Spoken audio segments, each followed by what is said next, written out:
Welcome to the Midweek Market Update, where I do a technical analysis and give you my thoughts on SPY the Qs and IWM. We'll also be taking a quick tour through our core list of companies here, and if you stick with me towards the end of the video, I've got 3 additional trade ideas to share with you, so definitely stay tuned for that. Let's kick off the S&P analysis as we always do with our sectors: who was leading, who was losing, and where was the weight. Obviously, at the top of the pack today, we see the XLRE for real estate up 1.89%. Down at the bottom of the barrel, we see the XLC for communications down 4.34%. As we know, a bulk of that move was the result of the Netflix earnings gap down. Don't worry, we will get to those charts in just a second. But before we do so, I would continue to point out we do see defensive posturing in the sector distribution, with real estate, consumer staples, healthcare, and utilities at the top of the list, all risk-off, lightweight asset classes, with the exception of the XLV. We know healthcare is fairly heavy in terms of weight, but it is risk-off. And then at the bottom of the list, we see the XLK for tech, the XLY, consumer discretionary, and communications, as we pointed out, all red based on yesterday's close, so the read from there, as well as today's open, so there's no way around that red there.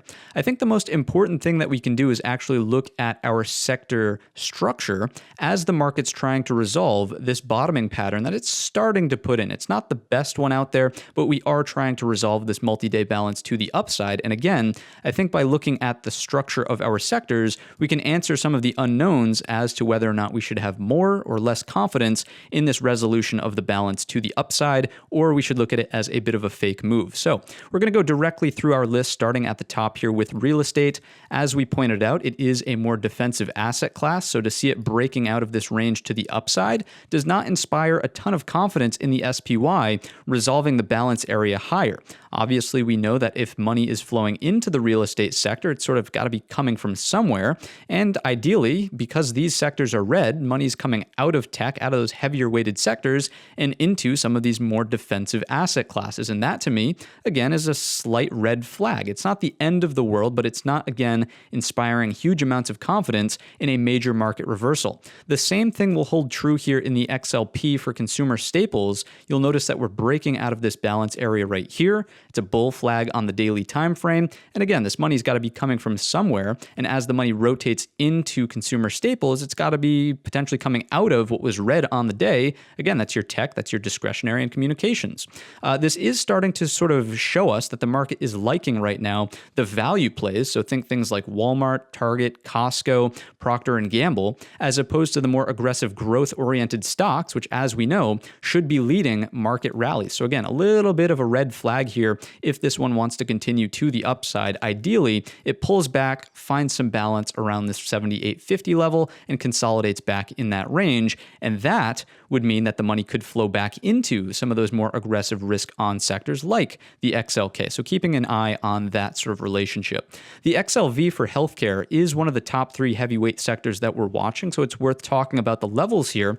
You can clearly see that the support trendline is still intact. We're continuing to produce higher lows, and we're coming off of a higher high, a new all-time high in the XLV. So this is inspiring confidence in the reversal in the SPY, but so far it's just one of 3 data points. Obviously, we have many more to go through, but this one is a good sign for the S&P 500. I would also point out here that this head and shoulders pattern that was starting to develop is no longer really in play as of today's close. Note that we're above or sort of right at that shoulder mark, and we're clearly away from that neckline, so I'm not overly concerned with a reversal from this head and shoulders. To me, the look probably favors a move into these equal highs, and as we'll see towards the end of the video, one of the trade ideas I have for you is actually long and in the healthcare sector. So we'll get to that in just a moment towards the end of the video.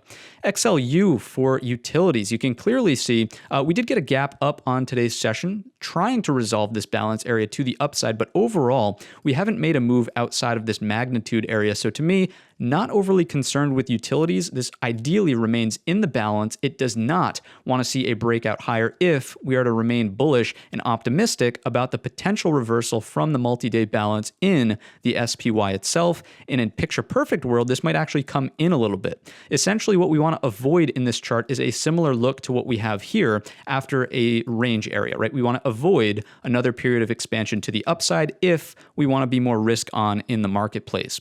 Continuing along, we have the XLF for financials, the second heaviest weighted sector that we're watching. And what you'll notice about this one, again, it's worth diving into the levels here, is that we have an equal high at this 38 whole dollar. So now the question is, in financials, do we either set a higher high to kick off the new uptrend here, or on pullbacks, do we set a higher low? So ideally, based on the inverted hammer that we've printed on today's session, we pull back a little bit, form a higher low, another equal high in this area, and as you can start to see, that forms an inverted head and shoulders. In the short term, we would look for a breakout up and over 38 to be a more risk-on indication for the marketplace and potentially come back up into this structure here, closer to 39.40. That would be a good thing and a bullish move, more risk-on for your marketplace. If it does not produce a higher low, we make an equal low down here, I would start to look at this in the broader sense that we have a set of lower highs, equal lows as those break, looking for a move into the equal low here at 35.50, and obviously that's working in the opposite direction if you're bullish on the marketplace and would be seen as a more risk-off indication. So the primary objective of the XLF chart at this point in time is, can we produce a higher low and give us that inverted head and shoulders scenario for longs and a better risk-on move in the SPY? Well, we're talking about financial things. Let's quickly take a peek at the TNX for our 10-year rate. All I would point out here is that we are continuing to see aggressive movement to the upside. As we discussed on Sunday in the weekly watch list video, this is really not benefiting tech anymore, and it's actually putting more pressure on the XLK. So if this continues to scream to the upside, then I would look for it to hurt to, the tech, so the XLK sector, and not so much benefit your XLF. So that's really what the relationship has flipped to over the past couple of weeks here. As a quick reminder, Jerome Powell will be speaking two times tomorrow. I can't remember exactly what times, but I believe there's a morning speech and an afternoon speech. It's not necessarily an FOMC announcement, but do be prepared for some market volatility as he hops on the mic. Usually, obviously, he's discussing inflation and rates, and the market is currently very sensitive to those topics. So be prepared for that. It doesn't necessarily mean go long or go short when he gets on the microphone. It just means be prepared for some volatility.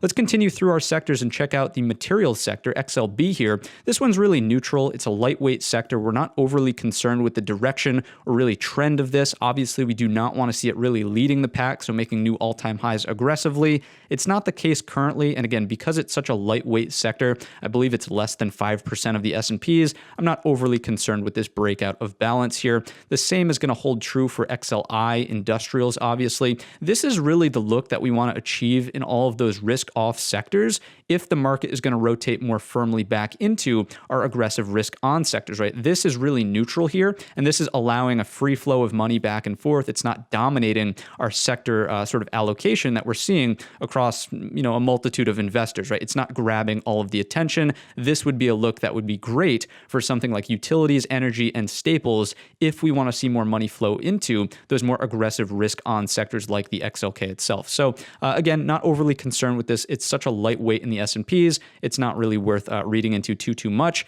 XLE for energy, just because it's more of a defensive asset class, we will read into this one. It has broken out of this ascending triangle that we discussed in the past, but what's it doing this week? Really just sideways, so I'm not overly concerned with this. Again, the look that we want to avoid is another section of the chart that would look like this with range expansion to the upside. If that does happen, again, all it means is it's a bit of a red flag for the S&P 500, firmly resolving this balance area to the upside. Let's get into some of these more important sectors like the XLK, the risk-on sectors, and see what the structure is telling us here. This one is making some positive developments. Obviously, we had a gap up on today's session. We repaired that structure by filling the gap to the downside. Unfortunately, we did close underneath the highs, the prior sets of highs, which were roughly, what was that number? 150.60s. So to me, that does trigger a look above and fail. And technically speaking, based on pattern alone, it would mean that we would target the low end of balance. Obviously, that's a bearish implication for the S&P 500. However, I wouldn't just jump the gun and assume that it has to go this way. Obviously, we're coming up on a pretty big earnings season, and I think earnings could be a little bit of a harbinger for what could potentially unfold for direction over the coming weeks. We know that Tesla reported after the close today, and again, we'll get to that chart in just a moment, but it was a pretty bullish reaction, right? The market liked what it heard, and we'll see in the XLY in just a moment that it's actually gapping up, right? So as of right now in the XLK, I would just monitor and try to ensure into the remainder of the week that this does not turn into a look below or a look above above, and fail, and we do not make it down to the low end of the range. Instead, ideally, we hold up around this 150 level. We kind of find support at these prior highs and potentially start working our way into the other 3-day balance here to close that gap overhead. That, to me, would be a positive step in the right direction for the SPY itself, potentially reversing out of the multi-day balance. XLY, again, we just pointed out that Tesla, of course, reported earnings after the bell. Tesla being the second largest holding in the XLY, that's caused a little bit of a gap up, right? Currently, right here, you can see the bid-ask spread is 183.18 up to 185.95. So currently, just imagine that we're trading closer to here instead of dead on the lows of today's session. And unlike what we just saw in the XLK, it has not triggered a look above and fail. Instead, we have a break and retest here. So this is actually starting to shape up as a positive indication for the SPY. So again, if some of those more risk-off sectors can cool off just a little bit and give these more risk-on sectors a chance to catch up, I think we might see a little bit of a pop out of this multi-day balance break on the SPY daily. We'll get to that in a second. We'll talk about internals and everything else in just a second, but the sectors are really driving the market rotations right now, are really driving what the SPY itself is capable of doing, and the XLY getting out of this balance is a step in the right direction. So again, it's important to look at structure and not necessarily just a percentage number, which is why we've run through everything so far on the list. So this, positive indication. Enough of that. Let's go along and talk about the XLC for communications. Obviously, Netflix, big sort of drag on the XLC today, breaking it down underneath this area of balance, coming in closer to this 64 level. I think the main takeaway for XLC is make sure we don't break 68. If we do break it, obviously it's a bit of a bearish indication. It's not quite top 3 in terms of heavy weighted sectors, but it is up there. And of course, it is more of a risk on indication for the marketplace. So if 64 goes, that's really of more concern. If this can base out here, that to me would be acceptable if the XLK can pick up the slack, if the XLY can pick up the slack as well. So that was an in-depth look at our sectors in terms of structure. Let's quickly take a peek at the ratio charts in relationship to the S&P 500.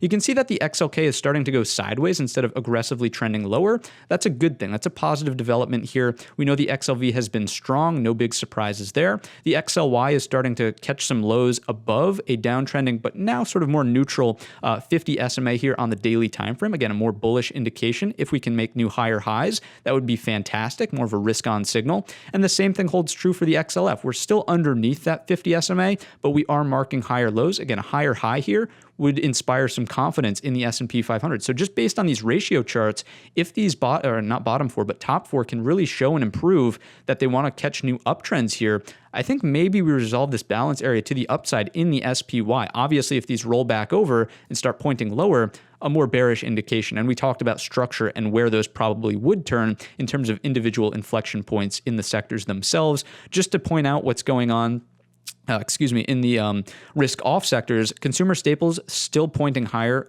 clearly higher, right? There's no arguing that. Same thing with energy here, same thing with real estate. So these things really want to cool off. So the bottom 4 need to start turning downward, not only these start turning upward, right? So if this can turn up, and if these can turn down, that's your key to a higher S&P 500. So those were the sectors in a nutshell. Let's continue along and continue sort of looking behind the scenes. We're going to take a peek at the VIX, which is the fear index, of course. And what you'll notice on today's session, although it was a red day, technically it was a gap and volatility subsided. We had plenty of two-sided back and forth trade activity take place, and we now have a daily bar that has closed underneath that 2050 area. It doesn't mean that all of the volatility is suddenly sucked out of the marketplace, but it does mean as we continue lower here that investors will feel more comfortable stepping back into more aggressive risk-on type positions, which of course is a good thing for the S&P 500 itself. And then we'll take a step further by looking at the VVIX, the VVIX. And what I wanted to point out here is the fact that this is actually sitting at a floor, which I find quite interesting as the VIX itself is really a little bit more elevated. And all this would sort of tell me is that there's possibility that we get a little bit of the complacency effect start to develop. So basically, the longer this spends going sideways at these areas, the slightest uptick in volatility could be all it takes for a larger move in volatility to essentially unfold. And obviously, that would tend to correlate to a down move in the marketplace. So just be mindful of that in the VVIX as we move forward into the remainder of the week. Let's get on over to the SPY itself now and actually talk about tradable levels into the remainder of the week. What are the numbers triggers? What are we watching out for in the ETF itself? You can clearly see we've broken outside of the multi-day balance. It was 4 days of balance last week's session, and this week we had a look below and fail. We've fulfilled that trade by targeting the top end of the range. We did that on Tuesday. We identified a trend day there, earlier on in the week, early on in that day. It hit the target, fantastic. And on today's session, we're outside of the balance, but we're pulling back. So just like the XLY, we need to determine, is this going to be a break, retest, and then go, in which case the next day of potentially quote unquote go could be breaking the resistance trendline. And if that happens, that's certainly a positive indication for a stronger reversal here in the S&P 500. So looking at breakouts up and over the resistance trendline to get us into this historic area right here, 450.25 is the number technically. That could be in play early on in tomorrow's session. And if we get back into this range, we know that this breakdown point was really important around 455.85. That would be my next target here on our SPY daily. And again, based on the sectors potentially looking like they might want to work out favorably here, I would watch for any further consolidation and then a break to be a favorable scenario here. If this turns into a look above and fail, so here is your balance area, there's the look above and fail, we know that we would just simply target the bottom end of the range. So breakdowns of 443.50 get us closer to 437. From there, we would reevaluate the chart. Does it look like we want to balance further? Does it look like we want to break down and get into the support trend line? But as of right now, again, with a break, retest, and so far a hold of this area, I'm looking for something that could potentially break that resistance trend line into the remainder of the week. If it doesn't happen, fine, go with the trade. Look above and fail could be triggered back down underneath 443.50. Let's continue along and talk about our market internals. Give me a second as that loads here. I've got to switch screens quickly. Here we go. And just quickly zooming in to the relevant internals from Monday.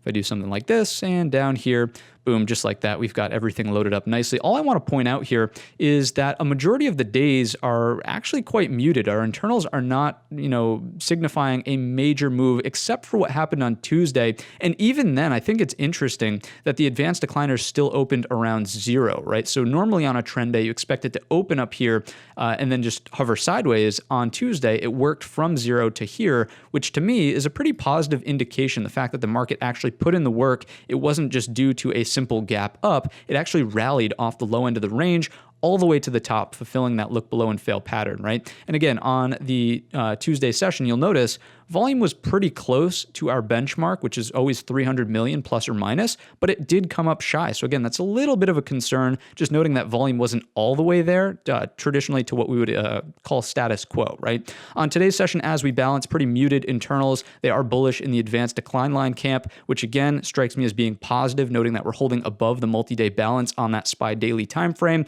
and the ticks were both bullish on the Tuesday session as well as today's Wednesday session. Again, a slightly bullish indication for what could be in store for the remainder of the week, just noting that a majority of what's working under the hood in the S&P 500 itself is aligning with a more bullish stance here. Let's quickly go on over to our market profile. And by the way, if you're not familiar with the internal screen, I've got a video for you right here in the top right-hand corner. You can check that out, but we will move along and get over to our market profile now. I've got another video for you. Again, I'll put it right in the same spot, top right-hand corner. It's going to discuss some of the terms that I'm about to use in this section of the video. For now, what I would point out is really the downside risk, right? The downside risk is really clear on the market profile, and you can clearly see that if we break down into these single prints, which is roughly underneath 440 or 44.33, we'll just round off there. I'll get you the exact number in just a second. If we break down under that, we are moving into a string of single prints on the market profile, and we're also breaking this mechanical area, right? We would typically classify this as mechanical because we have a shelf of lows, and the overnight low goes directly to it. Very obvious place, right, for a short-term trader to trade to. So because of that, a mechanical low is relatively weak. You would expect it to break if it were revisited, right? Because you have short-term traders getting involved at that level. And again, noting that we have thin structure on the way down,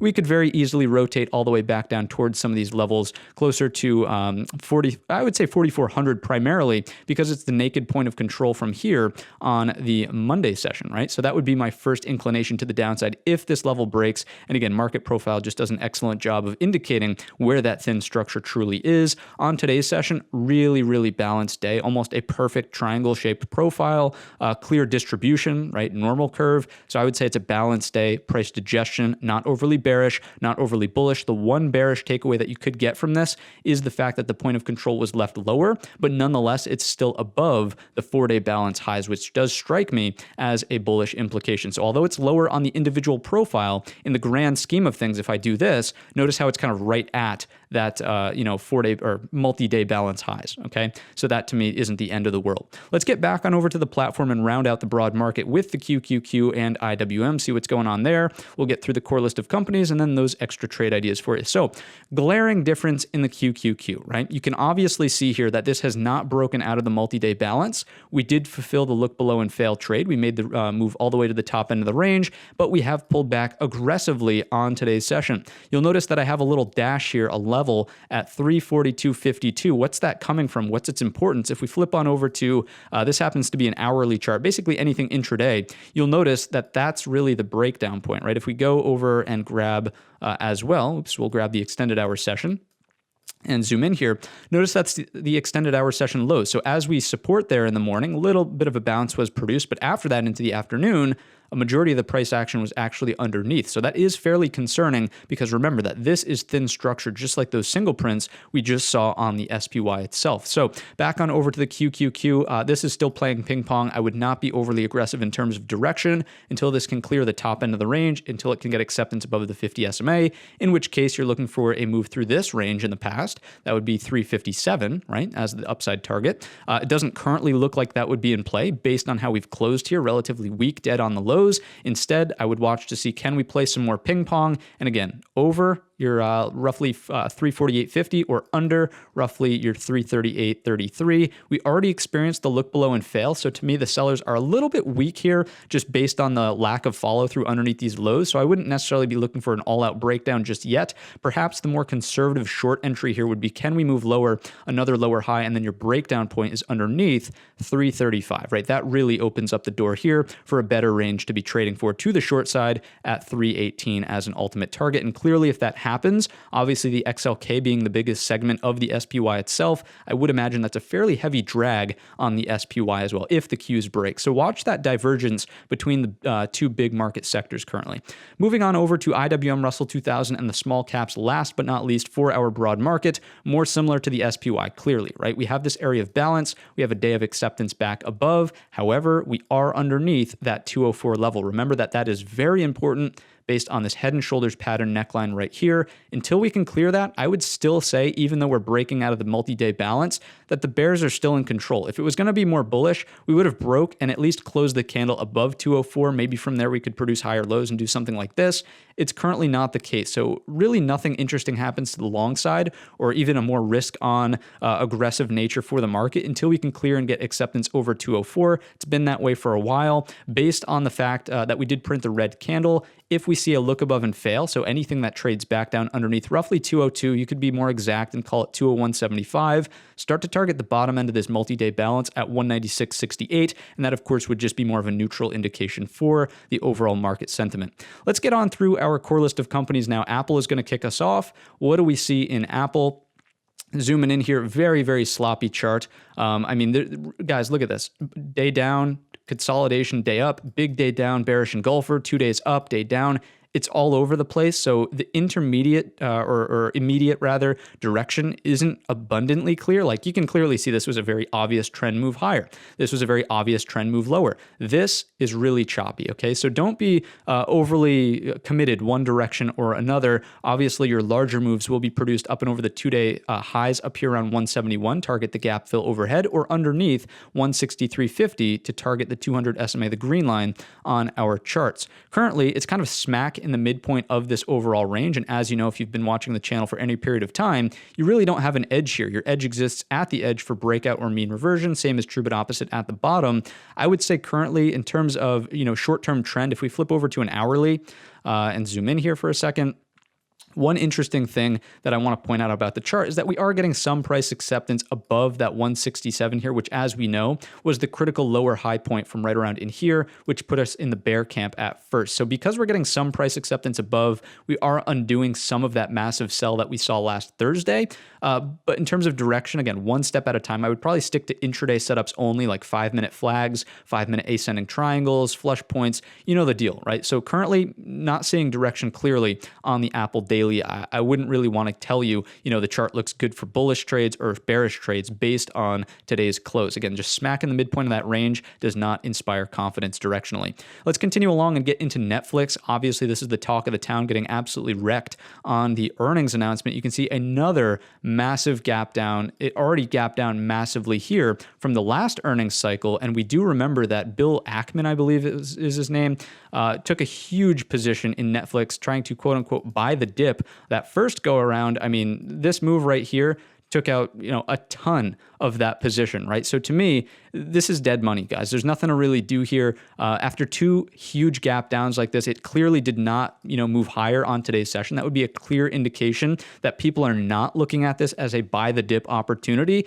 It's got to prove itself before I'm interested in long trades here inside of Netflix. And what that means is it could be a consolidation area, higher lows, ascending triangle breaks into the gap. Sure, that's worth trading for in here. But until we actually move into that area, I would not necessarily be looking for bottom fishing plays here inside of Netflix. I would step aside, let the dust settle, wait for some pattern to emerge, and then go from there, right? And also, if this is sort of going to forecast what the remainder of earnings could look like across other tech companies, not necessarily Tesla, we know they're gapping up right now, but not the best look for a more risk-on environment, clearly, right? I do think that stay-at-home stocks are obviously falling out of favor. Netflix was one of those stocks, and you can clearly see, again, the market's not really in love with the idea of that anymore, so there's no reason to go bottom fishing here. So for now, I would probably just stay away from Netflix. Tesla is up next, and I think it's worth just looking at the after-hours session here. Currently, we had this multi-day balance on the daily time frame. Earnings came out, and we're currently trading at 1031.15 by 1031.61, actually fairly tight on a $1,000 plus stock, but nonetheless, that's above this area of balance. So that does put into play a potential breakout here, noting that we're looking for a range double that takes us right to this unfilled gap, right? That's roughly 1078 up to 1087, and that could be worth watching for on tomorrow's session. I think today's bearish candle probably sucked in and trapped a lot of shorts with terrible location.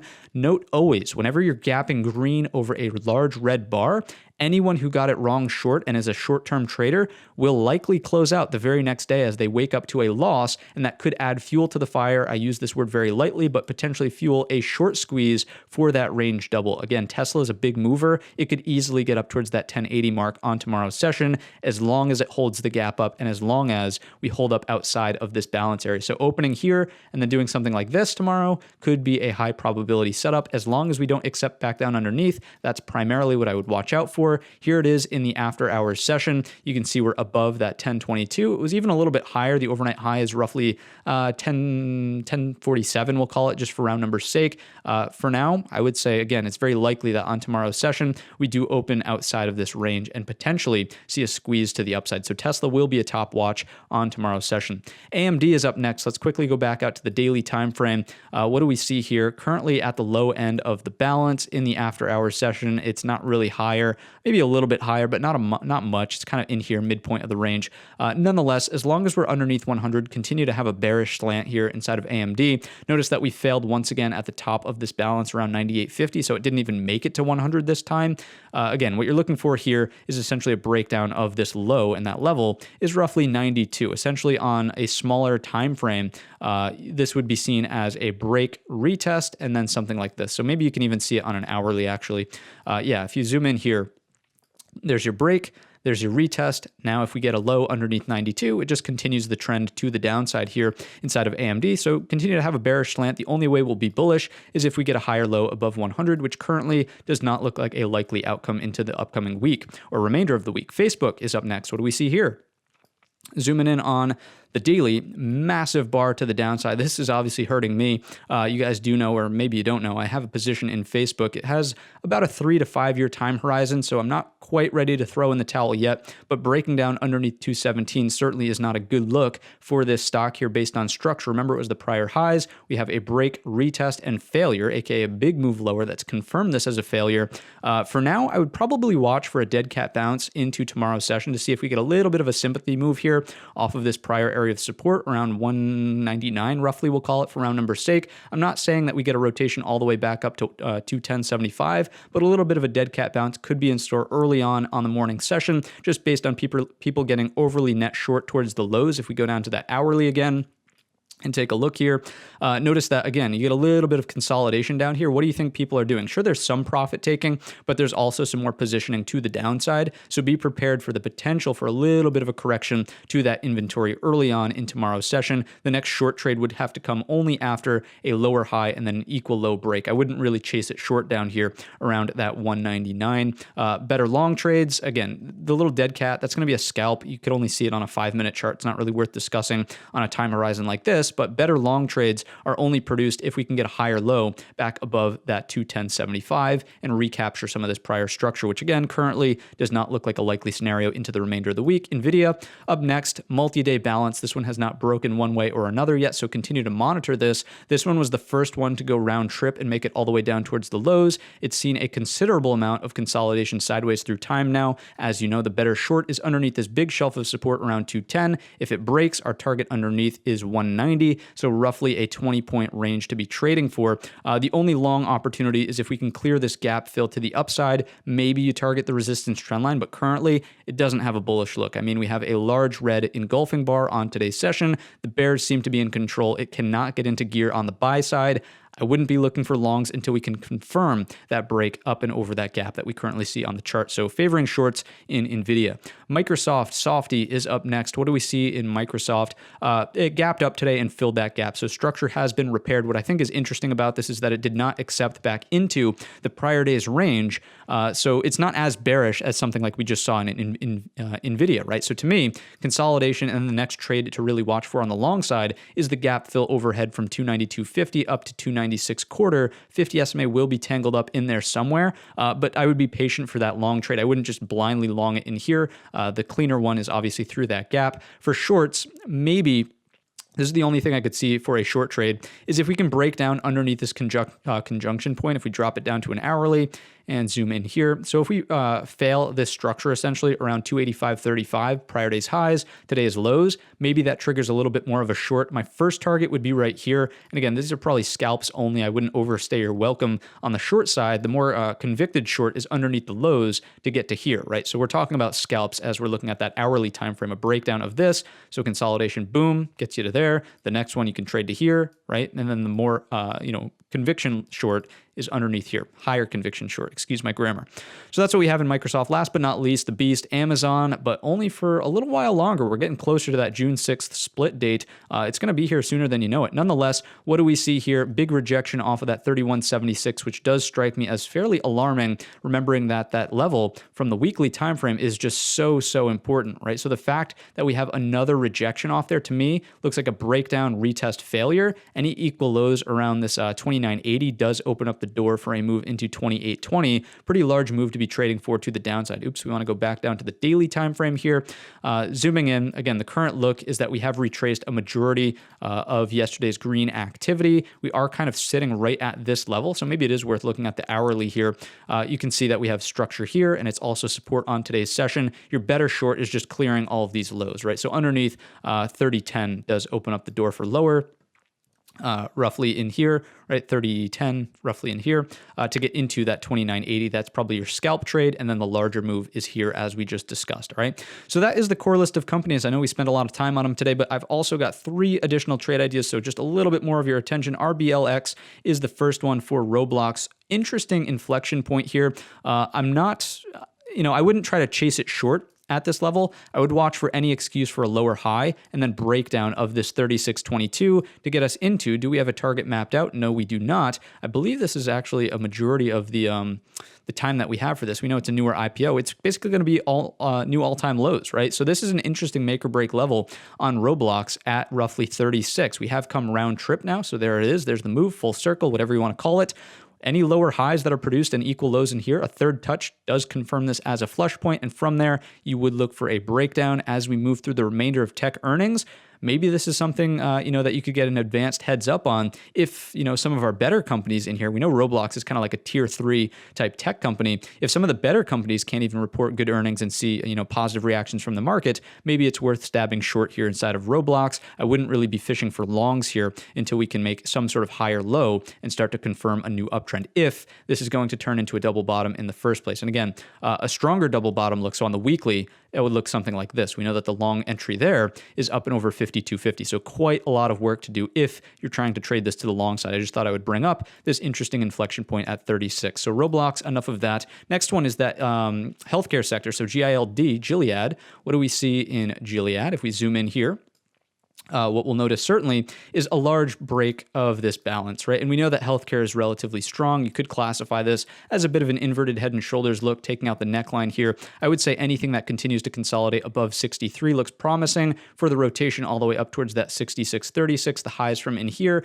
and then monitor for continuation into the gap. I would definitely trim a majority of the position at the bottom of the gap, so like 3/4, then trail stop the remaining quarter to see if we can make it to that ultimate 68 target and close that gap overhead. If it does fall back down underneath the neckline around 63, that's fine. Just kind of take it off your radar. Wouldn't be my first choice to sort of watch it again for another break. If it does, so I guess the only second entry on the long side would be if we support off the trend line once again and then move back above, right? So that to me would be a little bit more promising, but I wouldn't want to get involved if it just starts chopping around and doing something like this, going sideways through time, right? So that's Gilead. And then the last one I've got for you is on MARA, good old Mara, lovely Mara. If you know which YouTuber says that, then feel free to drop that in the comments section. And nonetheless, very similar to what we just saw in Roblox, right? It's sitting at the low end of a balance. If you remember from the weekly watch this video on Sunday, we had Pinterest in an area of balance, very, very similar to what we see here in Mara. I'm not saying that the two companies are alike. Obviously, they do very different things, but we're at an inflection point, right? We know that our edge exists at the edge. I would not call you crazy for going long down here closer to support with a stop under the lows, looking for a retracement probably up to the 50% mark of the range, noting it's also the 50 SMA, as well as a small gap in the chart. That would be my first target, closer to 25.50-ish area, coming from 20. That's a fairly respectable range to be trading for, especially on a cheap stock like that in terms of percentage points. That's definitely something to pick up. Or if you're looking for shorts, I probably wouldn't short it on the first break, but any lower highs that happen underneath 20 do get interesting for continuation to the downside. Obviously, this will be pegged quite closely to the price of Bitcoin, so keep an eye on /BTC if you're interested in trading this. But we do know that Bitcoin did see a look above and fail recently on its daily time frame. So there's some sellers hanging out in Bitcoin as well. And obviously that's having some impact here on a miner like Mara. So that's going to wrap up the video. It was a long one. I know it's coming out late at night. If you are watching on tonight's session, so the Wednesday night, then you know the keyword to drop in the comment section. I'm not even going to say it. You guys already know it by now. With all of that being said, I wish you a green trading week, and I hope to see you on the weekly watch list on Sunday.